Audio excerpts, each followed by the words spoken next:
महत्वाची बातमी। देवेंद्र फडणवीस यांच्या मतदारसंघामध्ये 5 महिन्यामध्ये 8% मतदार वाढले असा आरोप राहुल गांधींनी केलाय। राहुल गांधी यांनी निवडणूक आयोगावर मोठा आरोप केला आहे। काही बूथवर 20 ते 25% मतदार वाढले असा आरोपही राहुल गांधींनी केलाय। निवडणूक आयोग मौन बाळगून का आहे असा सवाल देखील राहुल गांधींनी केलाय। फडणवीसांच्या मतदारसंघाचा दाखला देत निवडणूक आयोगावर राहुल गांधींनी निशाणा साधलाय।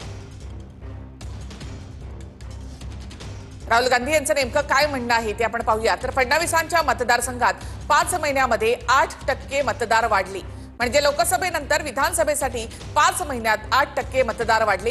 काही बूथवर 20 ते 50% मतदार वाढले असा आरोप राहुल गांधींनी केलाय। काही अनोळखी मतदारांची नोंद करण्यात आली असा आरोपही त्यांनी केला। निवडणूक आयोग यावर गप्प आहे असंही राहुल गांधींनी म्हटलेलं आहे। हा मतांच्या चोरीचा प्रकार आहे असंही राहुल गांधी यांनी म्हटले।